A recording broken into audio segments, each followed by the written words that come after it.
प्रिय विद्यार्थियों, आज हम इंट्रोडक्टरी पार्ट में अध्ययन करेंगे working stress and factor of safety के बारे में। वर्किंग स्ट्रेस क्या होता है और फैक्टर ऑफ सेफ्टी क्या है। वर्किंग स्ट्रेस यानी कि कार्यकारी प्रतिबल। मशीन अभिकल्पना में प्रतिबल का मान उस पदार्थ के अधिकतम प्रतिबल मान से कम लिया जाता है जिससे कि उस पदार्थ पर भार लगने पर वह पदार्थ सुरक्षित रहे। अतः वह लिया गया प्रतिबल जिस पर वह पदार्थ सुरक्षित रहता है कार्यकारी प्रतिबल कहलाता है। इसे अनुज्ञेय प्रतिबल या सुरक्षित प्रतिबल या डिजाइन प्रतिबल भी कहा जाता है। कार्यकारी प्रतिबल में मशीन अभिकल्पना में प्रतिबल का मान, जब हम डिज़ाइनिंग करते हैं तो जो स्ट्रेस का मान हम लेते हैं उस पदार्थ के अधिकतम प्रतिबल मान से कम लिया जाता है।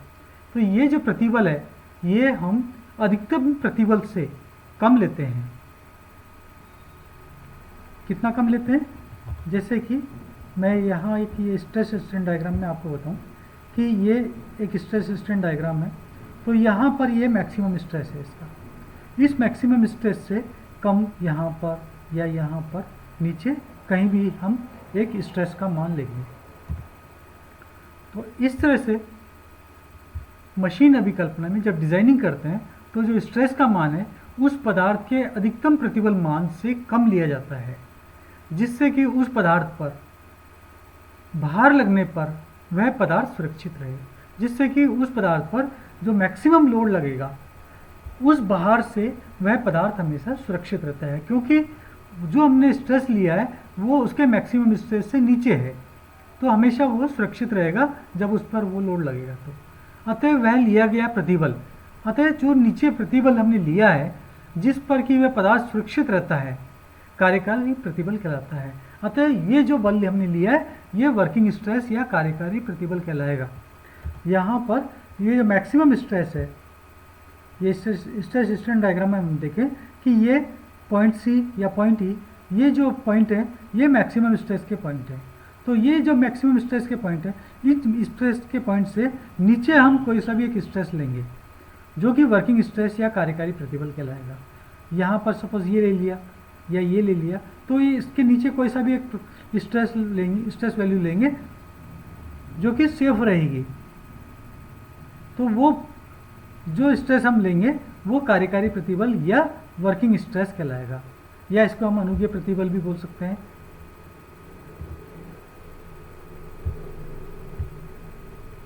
इसे अनुज्ञेय प्रतिबल या सुरक्षित प्रतिबल या डिजाइन प्रतिबल भी कहा जाता है। यह अनुज्ञेय प्रतिबल या सुरक्षित प्रतिबल इसलिए क्योंकि ये सेफ है, नीचे की तरफ है, मैक्सिमम स्ट्रेस से ये सेफ है, नीचे रहेगा तो इसलिए हमेशा ये सेफ रहेगा, इसलिए इसको हम सुरक्षित प्रतिबल भी बोलेंगे।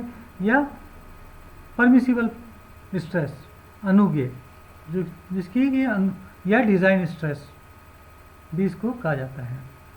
मशीन अभिकल्पना की विधि में मूलतः धातुओं का चुनाव व मशीन के अंगों के अनुप्रस्थ काट की विनिमय इस तरह होती है कि भार के कारण अवयवों में विकृति, घिसावट या दरारें नहीं हो।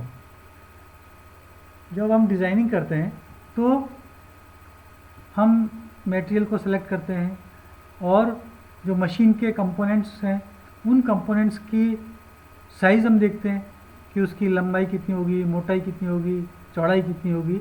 तो ये चीज़ें जो है जब इन पर लोड लगेगा तो लोड के कारण इसमें विकृति, घिसावट या दरारें ये नहीं आए। तो इस तरह से हम मटेरियल सेलेक्ट करते हैं और उनकी विमाएँ लेते हैं, यानी उनका साइज़ हम इस तरह से लेते हैं कि उस पर जब लोड पड़े तो उसमें किसी तरह की विकृति नहीं आए, कोई घिसावट नहीं हो या दरार नहीं हो। कहने का मतलब है उसमें फेलियर नहीं हो।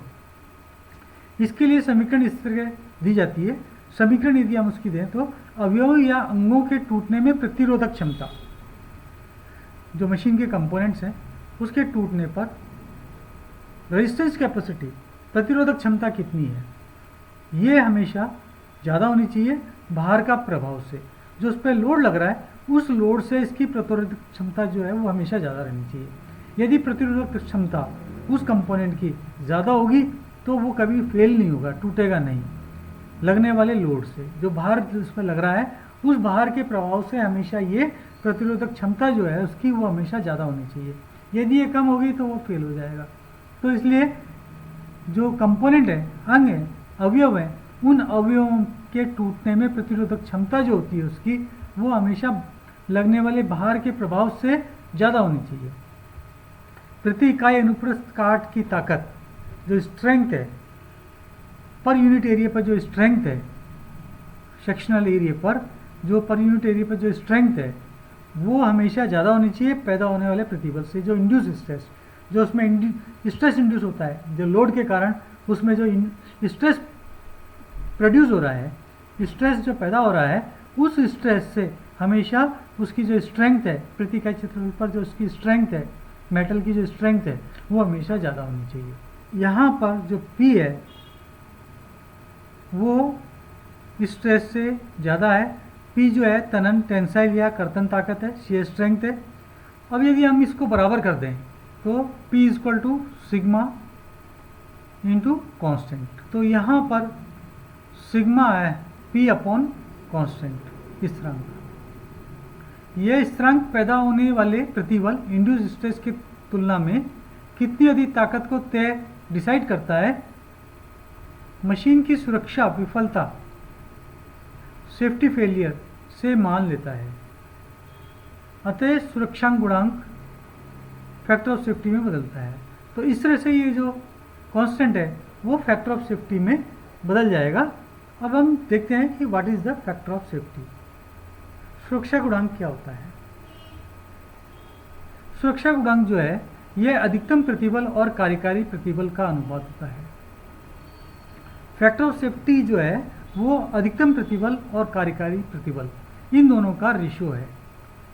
कैसे? जैसे ये मैक्सिमम स्ट्रेस है ना, और यहाँ पर हम वर्किंग स्ट्रेस या अनुज्ञेय प्रतिबल या परमिसिबल स्ट्रेस जो है वो हम लेते हैं यहाँ पर, ठीक है। तो ये कार्यकारी प्रतिबल है। तो मैक्सिमम स्ट्रेस अपॉन कार्यकारी प्रतिबल, वर्किंग स्ट्रेस, इन दोनों का जो रेशियो होगा वो फैक्टर ऑफ सेफ्टी होगा। यदि सपोज यहाँ पर 100 न्यूटन पर mm स्क्वायर मैक्सिमम स्ट्रेस है और कार्यकारी प्रतिबल यदि 50 न्यूटन पर mm स्क्वायर है, तो इस मीन्स क्या होगा कि 100 अपॉन 50, तो ये हो गया फैक्टर ऑफ सेफ्टी 2 हो गया, जिसमें कि अधिकतम प्रतिबल हमारे पास 100 न्यूटन पर mm स्क्वायर है और वर्किंग स्ट्रेस जो है वो 50 न्यूटन पर mm स्क्वायर है। तो यहाँ पर फैक्टर ऑफ सेफ्टी 2 हुआ कि दुगनी उसमें फैक्टर ऑफ सेफ्टी है, यानी कि उसमें यदि दुगना लोड भी लग जाता है तो भी वो सेफ रहेगा क्योंकि उसकी मैक्सिमम स्ट्रेस जो है वो 100 है। तो यहाँ पर सुरक्षा गुणांक को हम इस तरह से डिफाइन करते हैं कि factor of safety is equal to अधिकतम प्रतिबल अपॉन कार्यकारी प्रतिबल। अब अधिकतम प्रतिबल क्या है? अधिकतम प्रतिबल उस मेटल का मैक्सिमम स्ट्रेस कितना वो झेल सकता है, फेल होने से पहले वो मैक्सिमम स्ट्रेस कितना झेल सकता है, वो तो उसका अधिकतम प्रतिबल हुआ। और कार्यकारी प्रतिबल हुआ है जो कि हम डिज़ाइन करते वक्त लेते हैं कि हमें इस पर इतने प्रतिबल से ज़्यादा प्रतिबल नहीं लगाना है या इस पर ये इतने प्रतिबल पे कार्य करेगा। जैसे कोई क्रेन है तो क्रेन में हम बता देते हैं कि ये 2 टन कैपेसिटी की है, इसकी मीन्स उसका जो वर्किंग स्ट्रेस है वो 2 टन है। 2 टन का मतलब है कि वो 2 टन का ही उस पर लोड लगाया जाएगा, उससे ज़्यादा लोड नहीं लगाएंगे। हालांकि हो सकता है उस क्रेन की कैपेसिटी ज़्यादा हो, अधिकतम प्रतिबल उसका ज़्यादा है, लेकिन उस अधिकतम प्रतिबल और कार्यकारी प्रतिबल का जो रेशियो होगा वो फैक्टर ऑफ सेफ्टी है। तो हम उसमें फैक्टर ऑफ सेफ्टी फिक्स कर देते हैं कि ये इसकी फैक्टर ऑफ सेफ्टी रहेगी, ताकि यदि कोई अचानक अधिकतम फोर्स यदि उस पर लग जाए या अधिकतम लोड आ जाए तो उस केस में, या कोई झटका लगे तो उस केस में वो फेल नहीं हो। तो इसलिए हम यहाँ पर फैक्टर ऑफ सेफ्टी लेते हैं। तो यहाँ पर फैक्टर ऑफ सेफ्टी को हमने डिफाइन किया है, factor of safety is equal to अधिकतम प्रतिबल अपॉन कार्यकारी प्रतिबल। तन्य पदार्थ के लिए डक्टाइल मटेरियल यदि है जैसे कि माइल्ड स्टील है, तो माइल्ड स्टील के लिए ये स्ट्रेस स्ट्रेन डायग्राम बताया हुआ है फॉर माइल्ड स्टील का, जो कि डक्टाइल मटेरियल है। इसमें सुरक्षा गुणांक फैक्टर ऑफ सेफ्टी जो है वो होगा समर्पण बिंदु जहाँ पर कि येल्डिंग शुरू हो जाती है। एट येल्ड पॉइंट सी, जो भी इसमें येल्ड पॉइंट सी ये दिया हुआ है। जैसे हम माइल्ड स्टील का यदि हम स्ट्रेस स्ट्रेन डायग्राम यदि ड्रॉ करते हैं तो ये स्ट्रेस लाइन है और ये स्ट्रेट लाइन है, स्ट्रेन लाइन है। इसमें ये पॉइंट कोई पॉइंट ए है और यहाँ पर ये हुक्स लॉ फॉलो करते हुए यहाँ तक पॉइंट बी तक आता है सपोज, है ना। तो यहाँ पर ये तो stress is directly proportional to strain हो गया, लेकिन जैसे ही बी पॉइंट के बाद में सी पॉइंट आएगा तो वहाँ पर येल्डिंग शुरू हो जाएगी इसमें, और येल्डिंग शुरू होगी तो परमानेंट येल्डिंग शुरू हो जाएगी और डी पॉइंट तक येल्डिंग होगी और ये स्ट्रेस बढ़ेगा ई पॉइंट तक, जो कि अल्टीमेट स्ट्रेस पॉइंट है। और इस अल्टीमेट स्ट्रेस पॉइंट के बाद में फिर ये यहाँ पर आकर के टूट जाएगा। तो यहाँ पर जो येल्डिंग शुरू हुई वो पॉइंट सी से येल्डिंग शुरू हो गई, मतलब समर्पण बिंदु। तो ये जो समर्पण बिंदु है, इस समर्पण बिंदु पर जो स्ट्रेस है वो स्ट्रेस अपॉन कार्यकारी प्रतिबल, जो हमने नीचे कोई स्ट्रेस लिया है ना, वर्किंग स्ट्रेस, वो कार्यकारी प्रतिबल। तो इन दोनों का जो रेशियो होगा वो फैक्टर ऑफ सेफ्टी होगा येल्ड डक्टाइल मटेरियल के केस में। डक्टाइल मटेरियल जैसे माइल्ड स्टील का हमने उदाहरण लिया, तो ऐसे केस में येल्डिंग जहाँ से शुरू हो उस येल्डिंग पर जो स्ट्रेस है वो स्ट्रेस अपॉन उसका वर्किंग स्ट्रेस जो हमने कार्यकारी प्रतिबल लिया है, वो डिज़ाइन स्ट्रेस या वर्किंग स्ट्रेस, उन दोनों का जो रेशियो होगा वो होगा factor of safety ductile material के केस में। इसी प्रकार भंगुर पदार्थ के केस में, ब्रिटल मटेरियल के केस में, जैसे कि ढलवा लोहा है ना, उस ढलवे लोहे का यदि हम स्ट्रेस स्ट्रेन डायग्राम ड्रॉ करें तो वो इस तरह से एक लाइन आएगी यूँ यूँ, उसमें यूँ होगा जिसमें कि एक पॉइंट पर आकर के वो टूट जाएगा, है ना, मैक्सिमम स्ट्रेस पे आकर के, जिसमें कि वेल डिफाइंड नहीं होता है कोई पॉइंट, येल्डिंग पॉइंट तो वेल डिफाइंड नहीं है, लेकिन इस तरह का एक ग्राफ आएगा यूँ कर्व लेता हुआ। तो भंगुर पदार्थ के लिए, जैसे ढलवा लोहे के लिए, कास्ट आयरन के लिए सुरक्षा गुणांक फैक्टर ऑफ सेफ्टी, तो इसमें अधिकतम प्रतिबल अल्टीमेट स्ट्रेस, जो मैक्सिमम स्ट्रेस है उस ब्रिटल मटेरियल का, अधिकतम प्रतिबल अपॉन कार्यकारी प्रतिबल या डिज़ाइन स्ट्रेस, वर्किंग स्ट्रेस या डिज़ाइन स्ट्रेस, इन दोनों का जो रेशियो होगा वो फैक्टर ऑफ सेफ्टी होगा। समर्पण एट येल्डिंग पर सुरक्षा गुणांक का मान 3 से 5 लेते हैं तथा भंग विफलता फ्रैक्चर फेलियर में सुरक्षा गुणांक का मान 5 से 7 होगा।